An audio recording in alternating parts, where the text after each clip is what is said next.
Hey y'all, it's Janine. Welcome back yet with another video. And if you're new here, welcome from Reset Budgeting and Financial Coaching. And so today we're going to keep going with breaking those generational money myths with part 2. And part 2, we're going to talk about these Gen X money myths. Now, I am a part of the Gen X era, and some of these absolutely I've heard, and I will tell you definitely we're going to be busting some myths here. So the first one for Gen X money myths was that credit cards should be avoided at all costs. Well, there's a little bit of truth to that. It is not impossible for you to build your credit without a credit card. But let me say this, it is extremely tough, all right, without a credit card or some kind of line of credit or something. But here's the tough part is that in order for people to trust you with credit, they want to see that you have credit with other people. And so that's how generally, the whole credit card thing gets started. You apply for your first credit card. Usually it's a pretty low amount, and you have to show responsibility and maturity in borrowing and paying the debt back. Now, I will tell y'all, if you've been here for a minute, you know a little bit about my story of where my credit card use came from. It came off the yard. When I was in my first year of college, all the credit card companies came out on the yard with all their tables and all their tchotchkes and their hats and their t-shirts and what have you. And all you had to do was fill out the application. If you wanted a t-shirt, if you wanted a mug, if you wanted all the things, right? And, being a Baroque college student, all that stuff looked real good. All you had to do was fill out the application. Now, mind you, you got college students on the yard. You got college students in the college that are taking out loans, that have financial aid, that may or may not be working. And if you are working, you're not working no for real job. You might do some work study. You might be doing a little something outside, but your main focus was getting through that college career, right? Getting through those 4 years. And so that's where I actually picked up Discover Card, which I have to this day, a MasterCard from AT&T, which has been paid off long and gone. What else? And a mobile gas card. Those are the 3 cards I got off the yard. We didn't even have mobile gas stations in California, in my region. And I'm like, why do I have a mobile gas card? But yeah, so those are the 3 credit cards that started to build my credit history, my credit profile. And this mythbuster of avoiding them at all costs, I think it's the responsibility of credit use is really where it's at, because you can get very, very comfortable feeling like, oh, I'll just put it on a credit card. Oh, I'll just put it on a credit card. And then you put, $2,000, $3,000, $4,000 and you only owe maybe $45 a month. That feels doable until you're paying that off for 15 years. That is the danger of credit cards. Trust me, I know. Even to this day, I might use my credit card and I'm like, oh, okay, what's my strategy of paying this off, right? If it's something I really needed to put on a credit card and I didn't have it in liquid to pay in cash for, because sometimes life's y'all.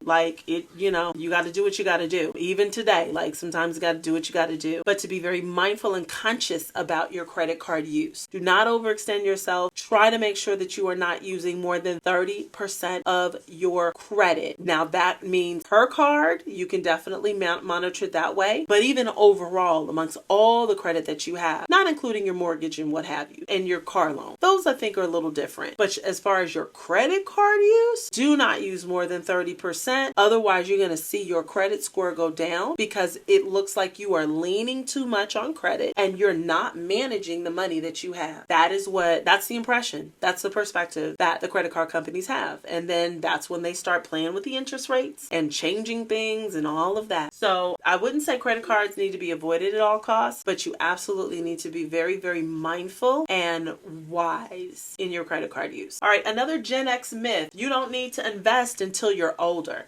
That one busted. I wish I would have been, I'll tell y'all, this one is painful. So it's a little painful. I really wish I would have thought of, followed my first mind. Follow your first mind. So back in the day, I worked for United Airlines and I was one of their, reservation service people. I forgot what the exact title was, but if you happen to call United Airlines and you were looking to book a reservation, you may have gotten me. And so I used to work for United. And of course, one of the really great perks was being able to fly dang near free. I mean, we literally flew for pennies on the dollar, however much the gas was for the plane, 10% of that or something like that. It was super super, super cheap. It was just about getting time off of work to go somewhere. And I remember flying in first class because, you know, we could definitely go standby. I remember flying in first class being, how old was I? Maybe 20, possibly 21. Like I was really, really young, still in college. And that was the first time that they started serving Starbucks coffee on the flight on United Airlines. And they were rolling this out in first class, like, hey, this is brand new coffee. It's out of Seattle. You know, we've just added it to our menu. Feel free to enjoy such and such. And I remember sipping the coffee, you know, off of the dinner plates because we had China and all those things back then. And I was like, oh my gosh, this coffee is really good. I'm not necessarily a coffee drinker. So for me to say that, like, it was really tasty. I mean, obviously Starbucks is a thing now, so y'all know how good Starbucks is. And I remember instantly in my mind, I should invest in this. I should put some kind of money. I wasn't making a lot, but I'm like, I should put some kind of money in. I should invest in this. Like, this has got to be a stock or something. And I let that thought come and go. Now imagine the little pennies I could have put together to invest in Starbucks, you know, over 20 plus years ago. May not have been a ton of money, but it would have been some money. And so please don't think that you have to invest when you are older. I wish I would have bought a home earlier. I wish I would have managed my money better. I wish I wouldn't have been scared to buy a home or a condo or something in my early 20s.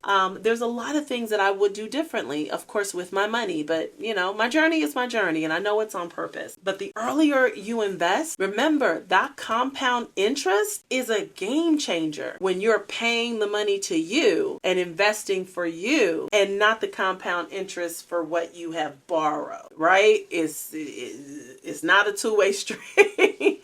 It's not a two-way street. So I absolutely would, if you are somebody 20, if you're in your early 30s, please, please, please, please look for something to invest in. Now, please, you know, consult a investment professional, know the risks and all of those things. But if there's something you can do, and they're monies that is not dedicated to your rent or your PG, you know, your electricity, that you can actually set aside and be like, hey, if I lose this, I'm gonna be okay. If there are monies that you can do and set aside that way, look into investing. Even if you might have some debts that you need to pay off. Time is money. For real. And you don't want to lose the time for the opportunity for your money to grow. I mean, you'd be amazed at what a little bit of money can turn into after some time. And you let it, you know, you don't touch it. You don't mess with it. You might add to it, but don't take out of it. Oh, and that 401k. I'm sure I've said this in another video, but please invest in your 401k, particularly if there is some kind of match at your job. If your job does a 401k match for you, whatever that match is, at least do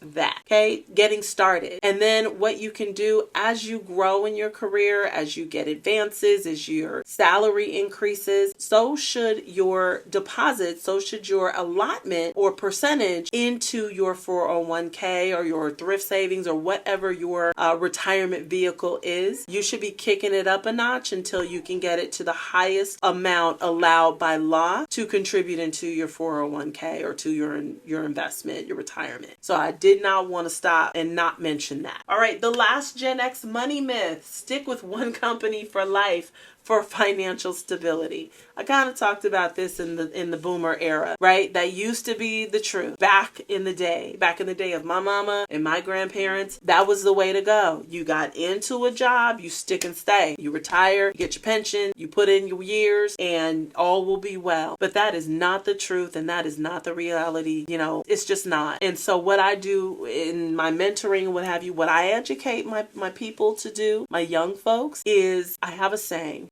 business is not personal, but your life is. And so you have to make sure that you are evaluating your skills, that you are consistently observing how you might be valuable on the market as well as to your existing job, and that you ensure that your skills, that you are being paid what your skills garner. And I got some really great advice from a wonderful boss of mine, so shout out to Uli out there, who said, hey, every now and then, check out what's out there. Check out some jobs. What are they paying? What are they looking for? Are they looking for what you do, and how much are people willing to pay? So that you really make sure that your value in the marketplace, that you're not selling yourself short. Best advice I pretty much could have ever gotten as a working professional. So stick with one company for life for financial security. Financial security is, I mean, we're going to talk about it in the next next video. Financial security these days doesn't come from one place. It doesn't come from your one job, your one avenue. I would say that myth in today's day and age is absolutely busted, right? But what do we do about it? Well, we're going to talk about it in part 3 when I talk about the millennial money myths and what are the millennials being told. Honey, don't miss it. All right, see y'all in the next video.